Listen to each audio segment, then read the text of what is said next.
नमस्कार दोस्तों, स्वागत है आपका वाईटी क्लासेज में। आज हम पढ़ेंगे राजस्थान की सभ्यताओं के बारे में। तो राजस्थान की सभ्यताओं के बारे में सबसे पहले राजस्थान की सभ्यताओं के बारे में बात करने से पहले हम भारत की सभ्यताओं के बारे में बात कर लें। तो आज़ादी से पहले यानी स्वतंत्रता से पहले भारत में दो सभ्यताएं खोजी गई थी। एक तो थी हड़प्पा, सबसे पहली थी हड़प्पा, दूसरी थी मोहनजोदड़ो। तो वो एक थी हड़प्पा, ये खोजी गई थी 1921 में। दूसरी थी मोहनजोदड़ो।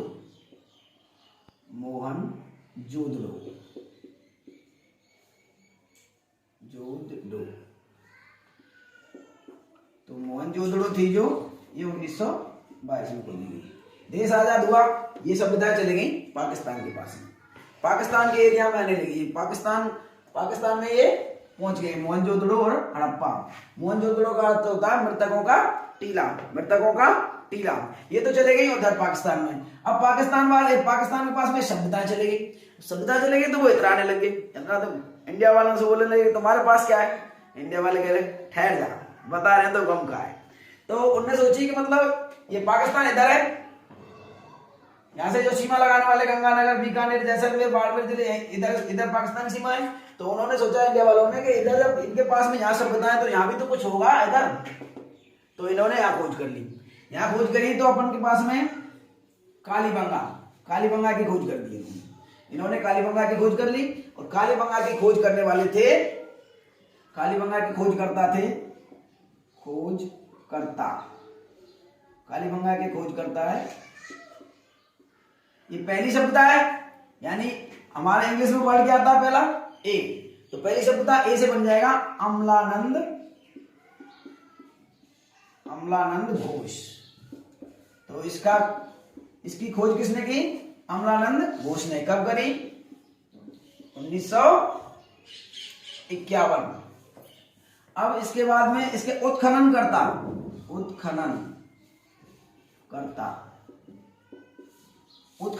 कौन? जो इसने तो बताया कि भाई यहां कुछ सभ्यता के अवशेष मिल सकते हैं। अमलानंद घोष ने बताया कि यहाँ पर कुछ सभ्यता के अवशेष मिल सकते हैं। अब कस्य और भाड़ो लेके खोद में कौन गए? VVN वी के थापर। कब गए भाई? 1961-62 में खोज करने चले गए सब। अब देखते हैं BVL से क्या बनता है। तो इससे बन जाता है अपना ब्रजवासी और एल से हो जाएगा लाल, ब्रजवासी लाल। और बी के थापर से हो जाएगा बालकृष्ण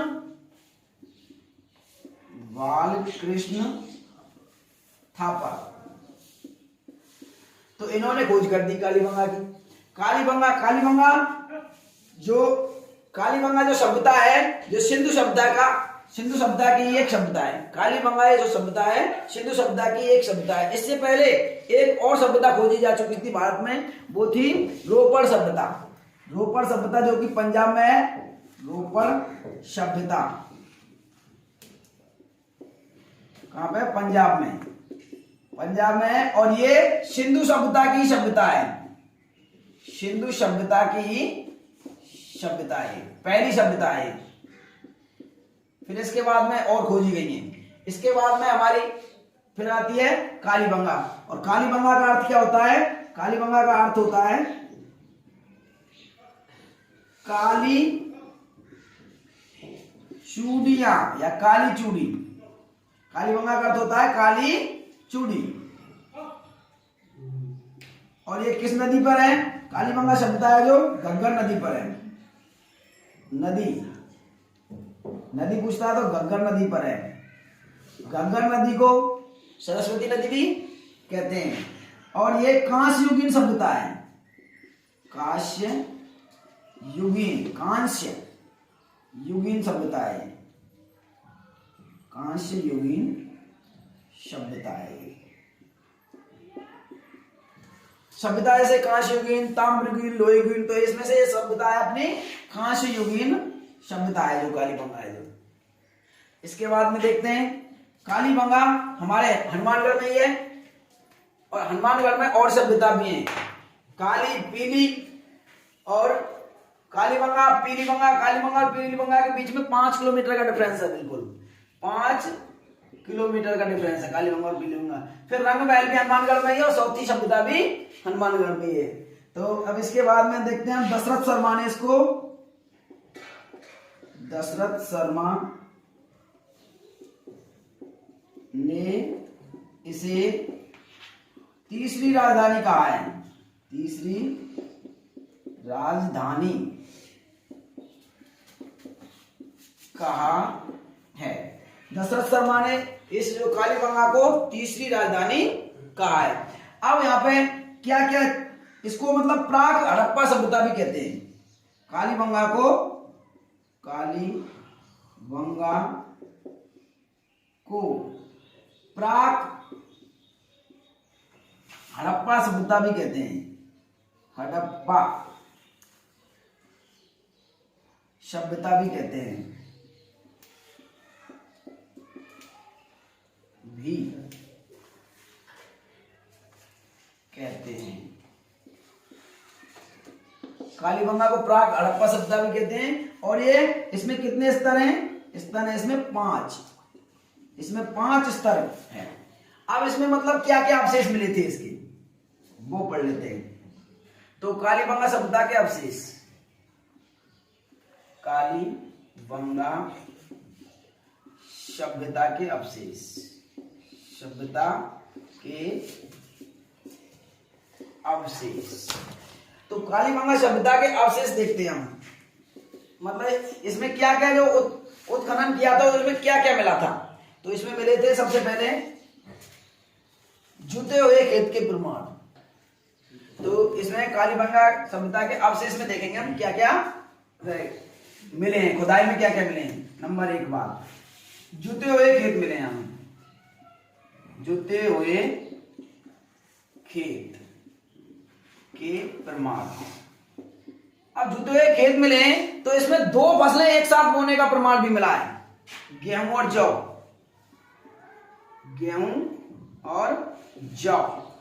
इसमें 2 फसलें एक साथ बोने का प्रमाण भी मिला है जुते हुए खेतों में। अब दूसरी नंबर फैक्ट पढ़ते हैं हम इसमें। तो लकड़ी की नालियां, लकड़ी की नालियां, और लकड़ी की नालियां मिली है और छत भी लकड़ी की मिली है, लकड़ी की नालियां भी मिली है और लकड़ी की छत भी यही मिली है। अब लकड़ी की छत इन्होंने क्यों बनाई होंगी? तो इसका मतलब है कि अब जैसे ये पत्थर की छत बनाते हैं यानी पट्टी की पटाव करते हैं, तो यानी कि इनको हम पटाव करते हैं, हमारे ऊपर गिर जाए तो हमारा क्या हो, जोरो है जाओ ना, है जाओ। तो फिर क्या करेंगे, इन्होंने क्या सोच, इनकी क्या सोच रही होगी, इनकी सोच रही होगी कि भाई वहां पे भूकंप आते थे, क्या आते थे, भूकंप। अब लकड़ी ऊपर से गिर जाए, हमारी पतली लकड़ी गिर जाए तो कुछ बिगड़ेगा हमारा ना बिगड़ेगा। तो इनकी यह सोच रही होगी कि यहाँ पे भूकंप आते हैं तो हमें किसकी छत बनानी चाहिए, लकड़ी की। तो यहाँ पे भूकंप के प्रमाण भी हैं, भूकंप के प्रमाण, भूकंप के भी प्रमाण है। चौथा, इसके जो दरवाजे थे जो सड़क की तरफ ना खोलकर पीछे की ओर खोलते थे, सड़क की तरफ ना खुलकर पीछे की तरफ खुलते थे, पीछे की तरफ खुलते थे।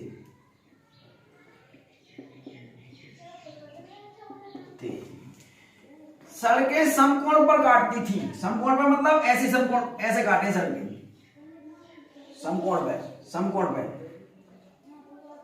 सड़कें समकोण पर काटती थी।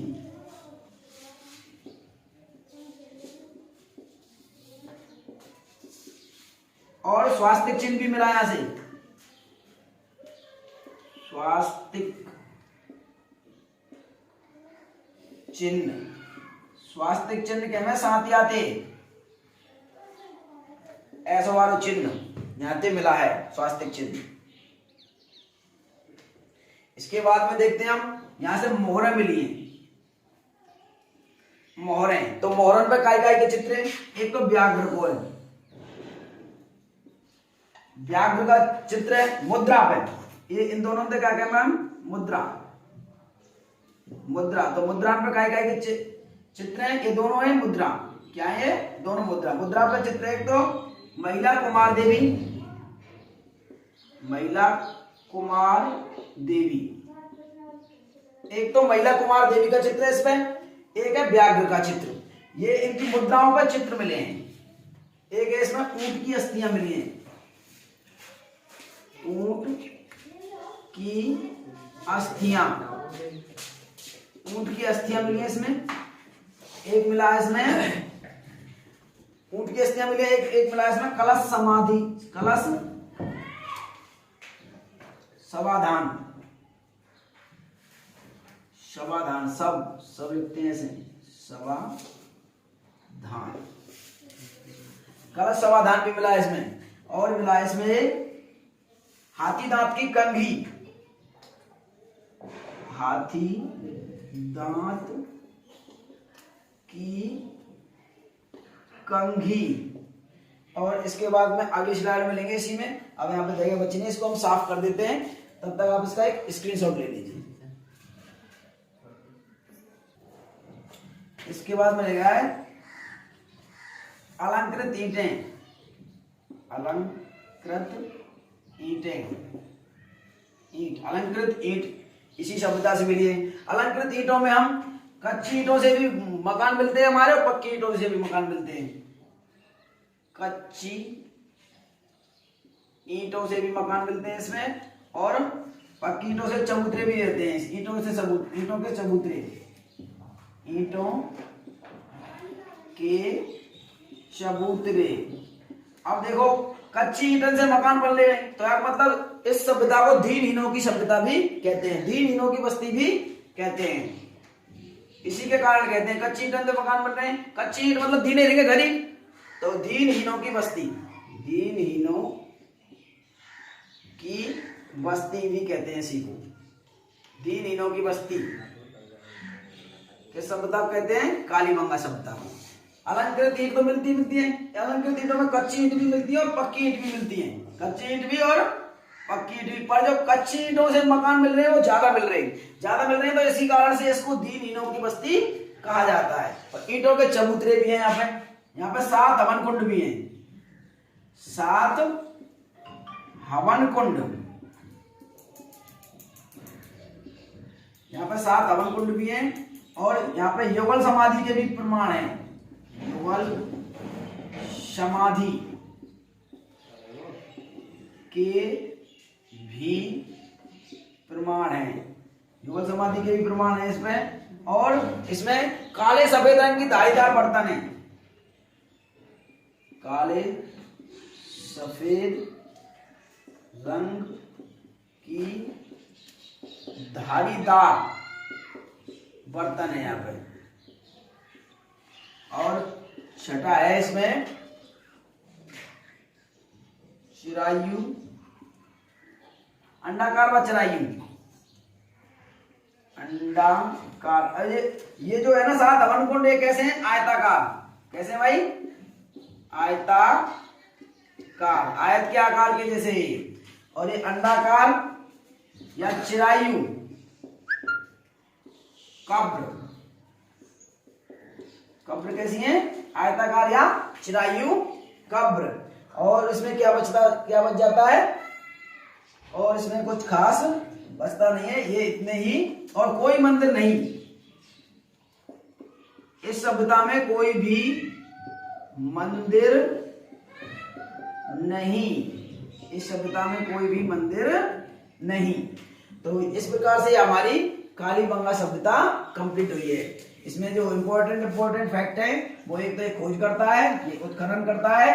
और इसके बाद में देख लेते हैं अपन सबसे पहली सिंधु घाटी सभ्यता कौन सी थी भारत में, तो वो है पंजाब सिंधु सभ्यता वाली, पंजाब रोपड़ पंजाब वाला है ना।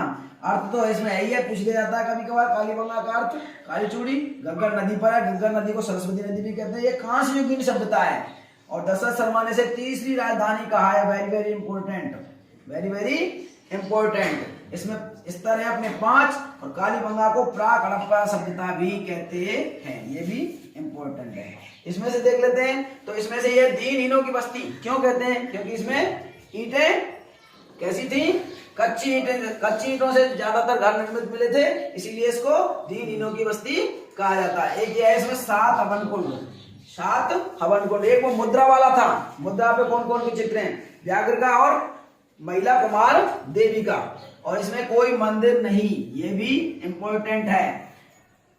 ये इस प्रकार से हमारी कालीबंगा सभ्यता कंप्लीट हुई। आप तब तक इसका एक स्क्रीनशॉट ले लीजिए। इसके बाद में आते हैं हम आहड़ सभ्यता। आहड़ सभ्यता आयड़ नदी पर है, आयड़ नदी पर है और ये उदयपुर में। एक बात, उदयपुर अपना कहाँ पड़ता है, लगभग यहाँ पड़ता है, तो यहाँ पर अपनी आहड़ सभ्यता, ये आहड़ सभ्यता उदयपुर में। इसके बाद में इसके उपनाम ले लेते हैं। उपनाम, इसको क्या क्या बोलते हैं, उपनाम में चले हम। सबसे पहले लेते हैं ताम्रवती नगरी, ताम्रवती नगरी आहड़पुरी कहते हैं। इसके बाद में ले लेते हैं धूलकोट, धूलकोट। इसके बाद में ले लेते हैं धूलकोट के बाद में अपन चलेंगे बनास संस्कृति, बनास संस्कृति। एक होता है अपना आघाट फोर्ट, क्या है, आघाट फोर्ट। इसके 4 नाम हो गए, ये लगभग 4000 वर्ष पुरानी है, 4000 वर्ष पुरानी सभ्यता है। ध्यान रहे कालीबंगा 6000 वर्ष पुरानी थी, कालीबंगा 6000 वर्ष पुरानी थी। ये माध्यमिक शिक्षा बोर्ड 10वीं की किताब के अनुसार है। तो अब देख लेते हैं इसके बाद में, ये तो हो गए इसके उपनाम, नदी हो गई, और इसके बाद में स्तर देख लेते हैं। इसमें स्तर है इसमें आहड़ 8 स्तर। उसमें पहली वाले में 5 स्तर थे, और ये सभ्यता है अपनी ताम्रयुगीन, ताम्रयुगीन सभ्यता है। वैसे ताम्रयुगीन सभ्यताओं की जननी गणेश्वर सभ्यता नेमका थाना सीकर को कहते हैं, लेकिन ये ताम्रयुगीन सभ्यता जननी नहीं है। ताम्रयुगीन सभ्यताओं की जननी गणेश्वर सभ्यता नेमका थाना सीकर है, ये सीकर है।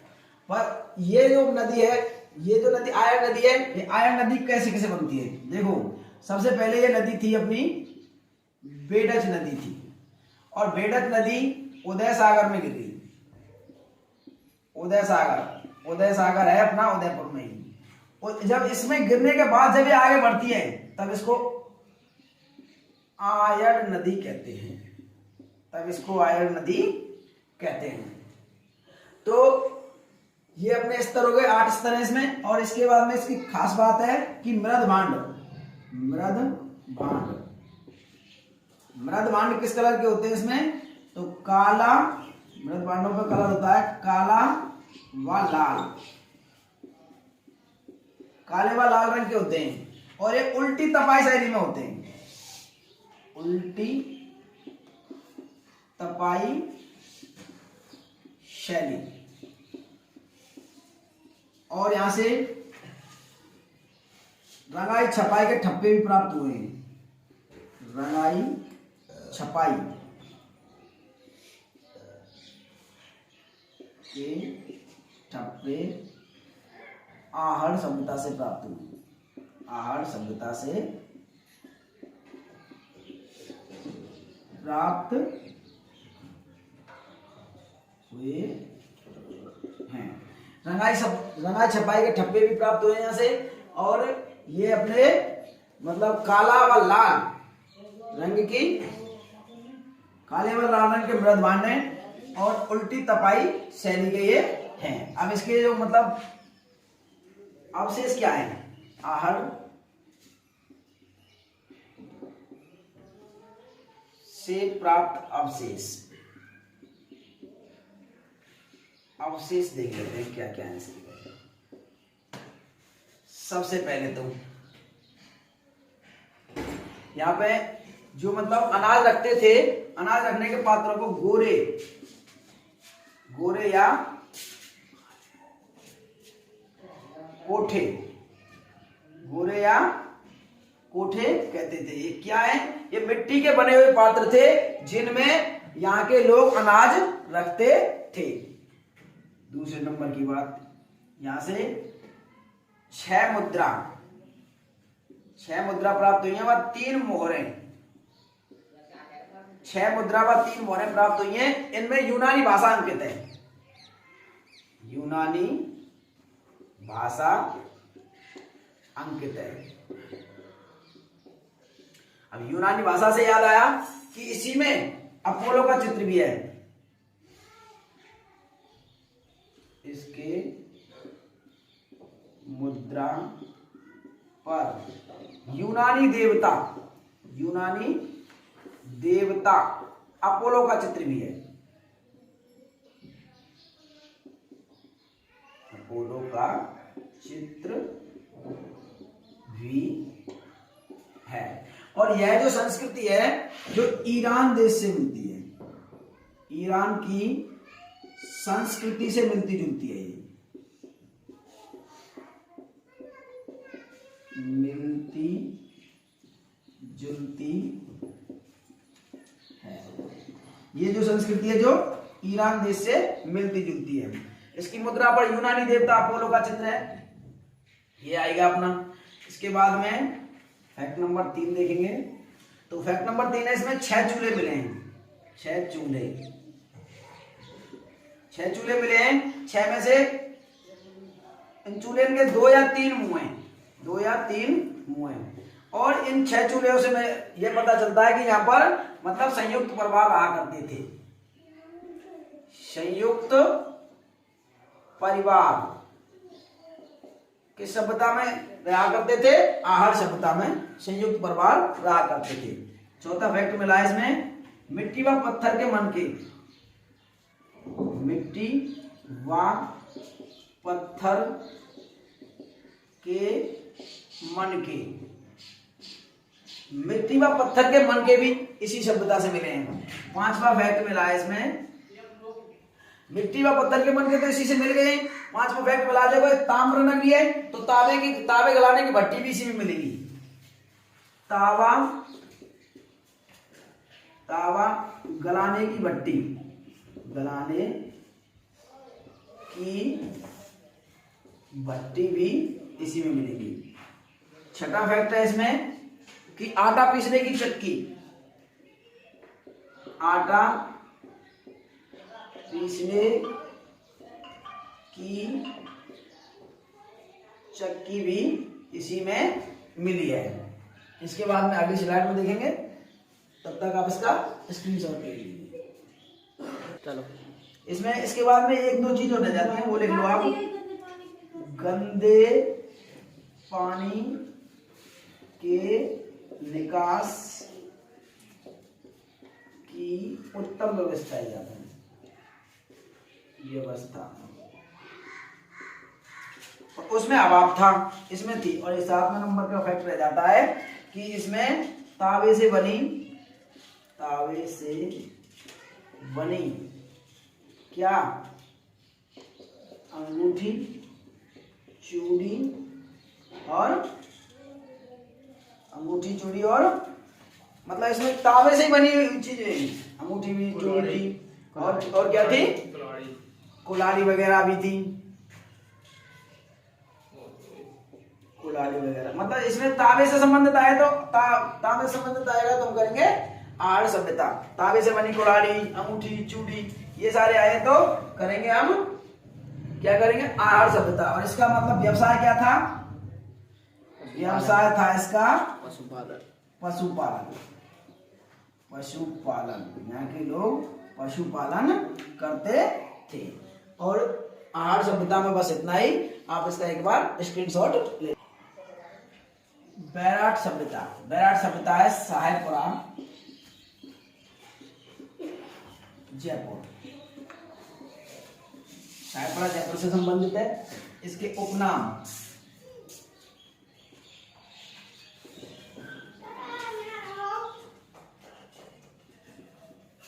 प्राचीन युग की चित्रशाला, अलवर का प्रवेश द्वार,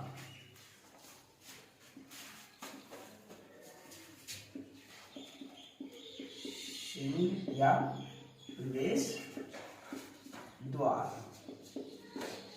और मत्स्य, इसी में ऑब्जेक्ट लगा लेंगे, मत्स्य जनपद की राजधानी है।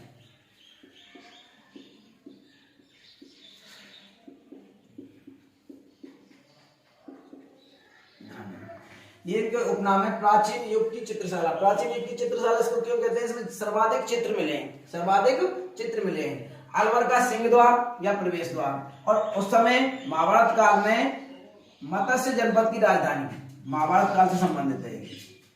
महाभारत काल से संबंधित मत्स्य जनपद महाभारत काल से संबंधित था। बैराट सायपरा जयपुर में है। अब इस उपनाम है प्राचीन युग की चित्रशाला, अलवर का सिंह द्वार या प्रवेश द्वार, मत्स्य जनपद की राजधानी, और महाभारत काल से ये संबंधित है। ये महाभारत काल से संबंधित है। अब इसके बाद में आगे बात करते हैं हम, तो बैराट सभ्यता में ही बात करें आगे। तो बैराट सभ्यता में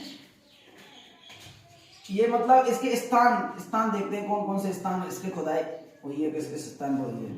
तो नंबर 1 बीजक की पहाड़ी, बीजक की पहाड़ी या बीजक डूंगरी, मोती डूंगरी, मोती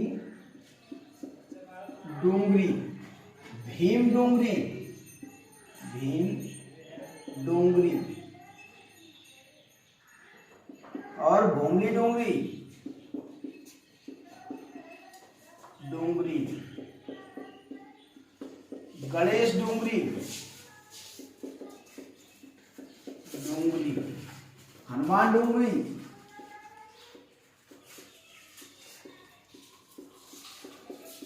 और महादेव पहाड़ी, महादेव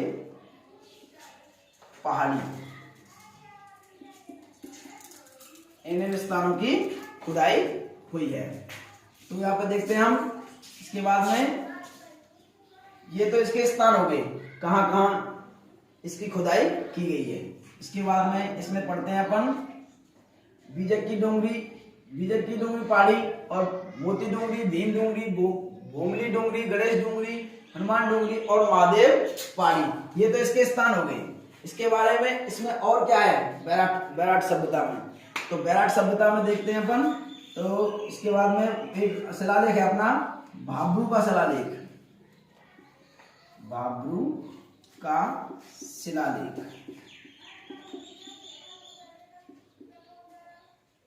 ये भाब्रू का शिलालेख इसी के उत्खनन करने में मिला था। और इसके बाद में दूसरा देखते हैं महात्मा गौतम बुद्ध की अस्थियों से भरा स्वर्ण कलश, गौतम बुद्ध की अस्थियों से भरा स्वर्ण कलश भी इसी में मिला था। बैराट सभ्यता में महात्मा गौतम बुद्ध की अस्थियों से भरा स्वर्ण कलश भी मिला था। तो इसके बाद में और इसमें क्या क्या है जो बैराट सभ्यता से अवशेष के रूप में मिले हैं। बैराट सभ्यता से अवशेष के रूप में मिले हैं, अवशेष के रूप में क्या क्या मिला है। इसके बारे में पढ़ने से पहले अभी इसी में और देखते हैं कि इसमें एक तो उत्खनन, एक तो है खोजकर्ता। तो खोजकर्ता देखते हैं अपन। खोजकर्ता हो जाएगा अपना राय बहादुर दयाराम साहनी, दयाराम साहनी। तो इसकी खोज की गई थी 1937 ईस्वी में। उत्खननकर्ता, उत्खननकर्ता इसकी मतलब इसको खोदा किसने? नील रत्न, नील रत्न ने खोजा।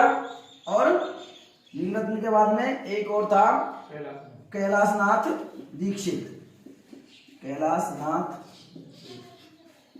नीलरत्न बनर्जी, नीलरत्न बनर्जी व कैलाशनाथ दीक्षित,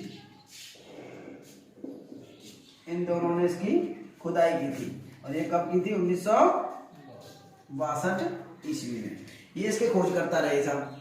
और ये जो मतलब बैराट शब्द अब इसमें देते हैं, इसमें मतलब अवशेष के रूप में क्या क्या मिला है? तो 5 मतलब ये 8 बैराट, पीछे लग रहा है 8 बैराट, 8 लग रहा है। तो 8 से लेंगे अपन 8 चांदी की, 8 चांदी की पंचमार्क मुद्राएं, पंचमार्क मुद्राएं और 128 यूनानी मुद्राएं। 8 आ गया इसमें मुद्राएं। फिर 6 7 और अपन 8 6 7 8 6 7 8 से ध्यान रखेंगे, 8 तो लेना नहीं है, 6 7 ही लेंगे। 6 7 कमरों वाली, 6 7 कमरों वाली, 6 7 कमरों वाली, कमरों वाले मकान के खंडर या भवन के खंडर कह लो, मकान कह लो या भवन कह लो, एक ही बात है। भवन के खंडहर, खंडहर। तो 6 7 कमरों वाले मकान के खंडर मिले हैं। और क्या मिला है? 8 बौद्ध मठ, 8 मिले हैं बौद्ध मठ। 8 का संबंध है इससे, बैराट 8 बौद्ध मठ, 8 बौद्ध मठ मिले। और इसमें एक मिला है अशोक स्तंभ, अशोक स्तंभ व गोल मंदिर, गोल मंदिर के अवशेष।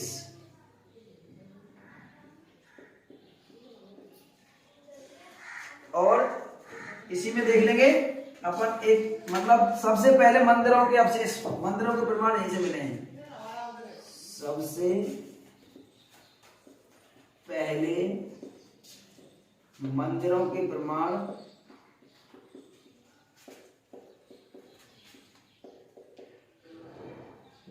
यहीं से मिले हैं, यही मतलब बैराट से मिले हैं। तो अब इन्हें एक बार दोबारा से रिपीट कर लेते हैं। बैराट में क्या क्या मिला है? तो एक तो मिला है अपना बाबरू का शिलालेख मिला है, बाबरू का शिलालेख मिला है। एक मिला है महात्मा गौतम बुद्ध की अस्थियों से बड़ा अवशेष, महात्मा गौतम बुद्ध की अस्थियों से बड़ा स्वर्ण कलश, ये मिला है राम सिंह के काल में। कब मिला है? राम सिंह के काल में। और ये बाबरू का शिलालेख, बाबरू का शिलालेख कैप्टन वर्ट 1837 ईस्वी में।